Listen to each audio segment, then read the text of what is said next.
I'm Tiffany Windsor. And I'm Heidi Borchers. Today we're going vintage with Mama Aleene.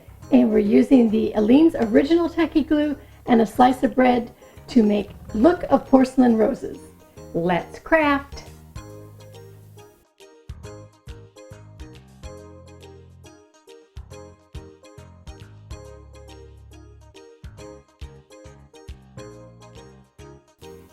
I'm using the Aleene's original tacky glue in the gold bottle.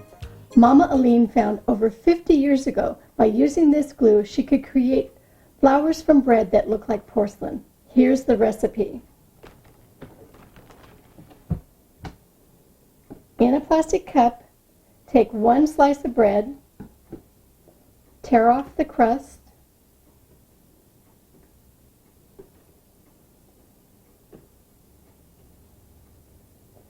and just simply shred it into little pieces into the cup.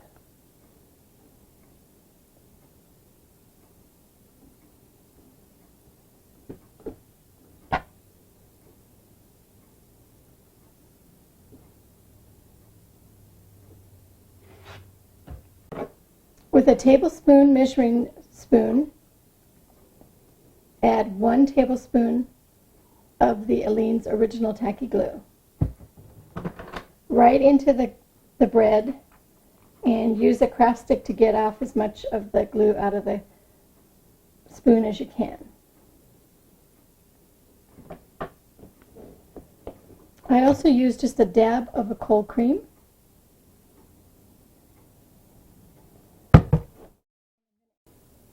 And for this rose, I'm going to use some white acrylic paint.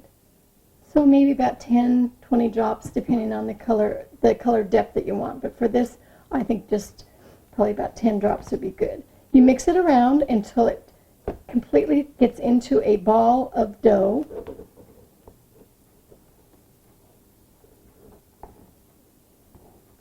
Where it's all stuck together.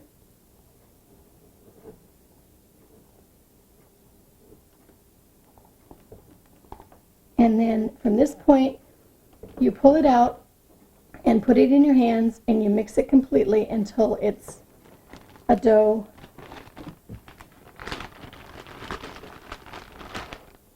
like this. It's like a clay. It feels like a clay. It's very pliable. And then you start to create your flowers. Now for each petal, you're going to use a piece of dough that is the size of like a garden pea, and you need your sizes to be consistent. So I'm going to make my center of my rose, and you want to push it very thin. You want it almost paper thin. And that's probably the biggest mistake that people make, is that it's not thin enough. As soon as you have it flat, you're going to roll it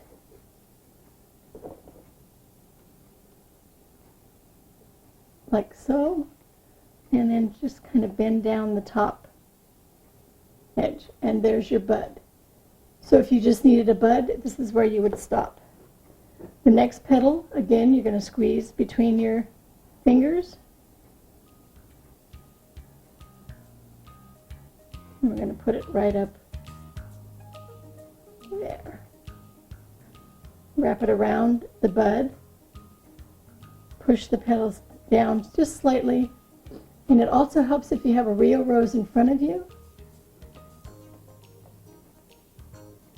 Next petal opposite. And you can see how your rose is starting to form. Make sure that you push every little petal back a little bit.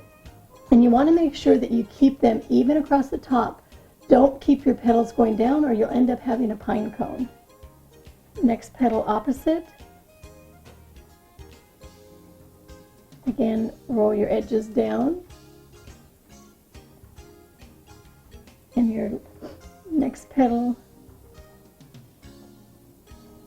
will be opposite that. And that shows you can continue to put petals on, but that shows you basically the rose. Now for the leaves, you would make your bread dough with the green paint in the dough and simply push them out, and then just put some veins on them and then glue them down into your rock. with your rose and your leaves, you have a perfect paperweight. As you can imagine, once you learn how to create the Aleene spread dough roses, you can craft any project. You sure can. I mean, I use it on jewelry. I love the vintage look. I love that I can make any different color on my roses. You can do them in purples and pinks and reds. You can put them on top of boxes. You can make them any size. You can make them very, very teeny, miniature, and you can make them quite large for like pins. And remember, the Aleene's original tacky glue is available at Michael's. It's terrifically tacky And creatively cool.